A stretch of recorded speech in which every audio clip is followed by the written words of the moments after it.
નમસ્કાર. આજે આપણે એક એવી સુંદર અને હૃદયસ્પર્શી ગુજરાતી કવિતાની વાત કરવાના છીએ જે આપણને સીધા જ ગામડાની ધૂળભરી શેરીઓમાં લઈ જશે. વિષય છે શેરીના રખેવાળ, બાળપણ અને શ્વાનનો એક ગીત. આમ જુઓ તો એકદમ સહેજ ઘટના છે. ગામની શેરીમાં ગલુડિયાનો જન્મ થાય છે. પણ આ માત્ર એક સામાન્ય ઘટના નથી હો. આ તો આખી ગ્રામ્ય સંસ્કૃતિ, બાળપણનો એ નિર્દોષ આનંદ અને અનોખા પશુપ્રેમનો આખો એક ઉત્સવ છે. તો ચાલો આ કવિતા અને તેના ઊંડા અર્થની એક મજાની સમજૂતી મેળવીએ. ઓકે, તો ચાલો સીધી જ શરૂઆત કરીએ. કવિતાની શરૂઆત જ એકદમ ઉત્સાહભર્યા માહોલથી થાય છે.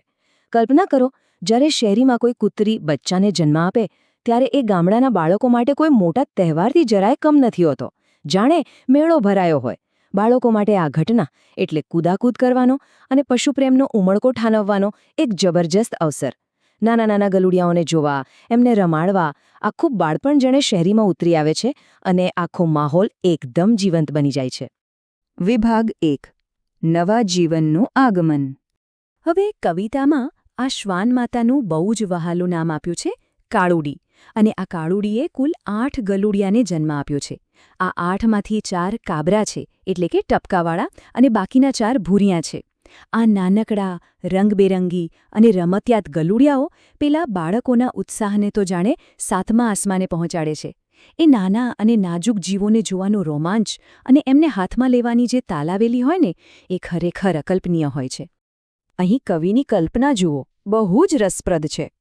કવિતામાં વર્ણન છે કે આ ગલુડિયાઓ પોતાની માતાને ધાવવા માટે એવી રીતે વળગી પડે છે જાણે કે વેલા પર તુરિયા લટકતા હોય. વેલે ચોંટ્યા જેમ તુરિયા. આ શબ્દો સાંભળતા જ આંખ સામે ચિત્ર ઊભું થઈ જાય છે, ખરું ને?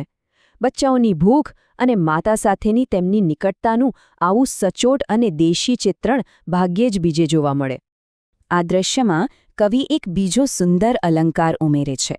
આ રાતા માતા અને સુંવાળા ગલુડિયાઓ જ્યારે ધાવવા માટે પડાપડી કરે છે, એકબીજા પર ચઢી જાય છે, ત્યારે એ કેવા લાગે છે?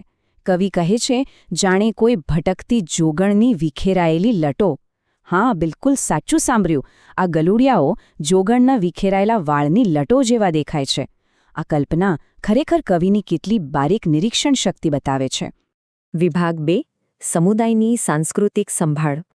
હવે જે વાત આવે છે ને, એ આખી કવિતાનો સૌથી હૃદયસ્પર્શી ભાગ છે. ગામના લોકો આ કાળુડી કૂતરીની એવી જ રીતે સંભાળ લે છે જાણે કોઈ માનવ માતાની સુઆવળ હોય. એ લોકો ખાસ ઘઉંનો લોટ, ગોળ અને ઘી ઉમેરીને પૌષ્ટિક રાબ અને શીરો બનાવે છે અને કાળુડીને ખવડાવે છે. જરા વિચારો, શેરીના એક સામાન્ય પ્રાણી પ્રત્યે આવી ઊંડી સંવેદનશીલતા.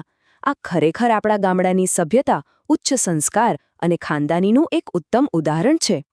તો થાય છે એવું કે આ ગોળ અને ઘીવાળો પૌષ્ટિક શીરો ખાવાથી કાળુડીનું પેટ ભરાય છે અને એકદમ સંતોષ સાથે તે ખૂબ જ શાંતિથી પોતાના બચ્ચાઓને ધવરાવે છે.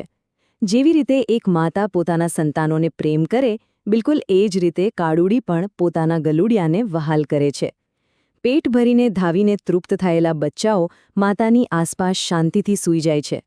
આ દ્રશ્ય માતૃત્વની એક સાર્વત્રિક અને અત્યંત પવિત્ર ભાવનાને રજૂ કરે છે. વિભાગ 3. ભવિષ્યના ગ્રામ્ય રખેવાળો. હવે આ ધીંગામસ્તી કરતા બચ્ચાઓ આખી જિંદગી કંઈક આવાજ તો નહીં રહે ને?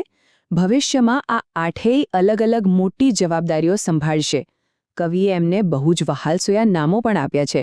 જુઓ, ટીપુડો અને દીપુડો મોટા થઈને ડુંગર પર જઈને ગાયોના ધણનું રક્ષણ કરશે. મોતીઓ અને માનીઓ વાડામાં રહીને નાના વાછરડાઓને સાચવશે. જ્યારે ડાઘીઓ અને દૂધીઓ ખેતરોમાં જઈને પાકની ચોકી કરશે. અને છેલ્લે કાળીઓ અને લાળીઓ ગામના સીમાડે એટલે કે પાદરે ઊભા રહીને આખા ગામનું રક્ષણ કરશે. આના પરથી સ્પષ્ટ થાય છે કે આ શ્વાન સમગ્ર ગામ માટે એક જબરદસ્ત મજબૂત સુરક્ષા કવચ બની જવાના છે. બાઉ બાઉ, આલબેલ બોલિયા રે. આ પંક્તિઓ કવિતામાં જાણે એક જીવંત અવાજ ઉમેરી દે છે. કાળીઓ અને લાળીઓ જ્યારે ગામના પાદરે અડધી રાતે ચોકી કરતા હશે ને, ત્યારે કોઈ અજાણ્યા વ્યક્તિ કે સંકટને જોઈને તેઓ બાઉ બાઉ નો અવાજ કરીને આખા ગામને સાવધાન કરશે. આલ બેલ બોલિયા એટલે કે ચેતવણીની બૂમ પાડવી. આ સાંભળીને જ આપણે કલ્પના કરી શકીએ છીએ કે આ શ્વાન રાતના ઘોર અંધકારમાં પણ કેટલી બહાદુરીથી સજાગ રહીને આખા ગામને સુરક્ષિત રાખશે. વિભાગ 4. પરસ્પર નિર્ભરતાનું એક ચક્ર. તો અહીં સૌથી મહત્વનો મુદ્દો એ છે કે આખી એક અદ્ભુત પ્રક્રિયા આકાર લઈ રહી છે. આ પરસ્પર નિર્ભરતાના ચક્રને સમજીએ. સૌથી પહેલાં શેરીમાં બચ્ચાઓનો જન્મ થાય છે.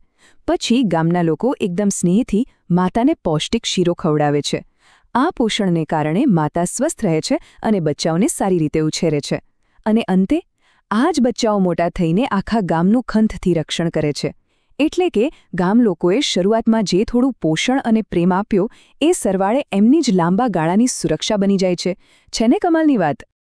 અને આ બાબત બે વિરોધાભાસી છતાં એકબીજાના પૂરક દ્રશ્યોની સુંદર સંવાદિતા રચે છે.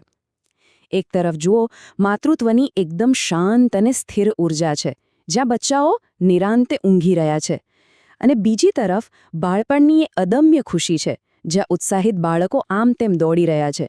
આ બંને છબીઓ જ્યારે સાથે મળે ને ત્યારે તે ગ્રામ્ય જીવનની એકદમ સંપૂર્ણ, આદર્શ અને સુંદર હાર્મની ઊભી કરે છે. આ અદ્ભુત કવિતા અંતમાં આપણને એક ઊંડા વિચાર તરફ દોરી જાય છે. આજના આ આધુનિક સમયમાં પ્રાણીઓ સાથેનો આપણો સંબંધ કેવો થઈ ગયો છે? શું આપણા શહેરોમાં શેરીના પ્રાણીઓ પ્રત્યે આવી જ સંવેદનશીલતા અને સહજીવનની ભાવના આજે પણ જોવા મળે છે ખરી? આ પરંપરાગત કવિતા આપણને યાદ અપાવે છે કે પ્રેમ અને સુરક્ષાનું આ ચક્ર માત્ર માણસો પૂરતું સીમિત નથી, તે પ્રકૃતિના દરેક જીવ સાથે જોડાયેલું છે. આજના આ વિશ્લેષણમાંથી ચોક્કસ કંઈક નવું જાણવા મળ્યું હશે. આ પ્રશ્ન પર ખરેખર વિચારવા જેવો છે, બરાબર ને? તો ચાલો પ્રકૃતિના દરેક જીવ પ્રત્યે આપણે પણ થોડીક દયા અને પ્રેમ રાખવાનો પ્રયાસ કરીએ. ખૂબ ખૂબ આભાર.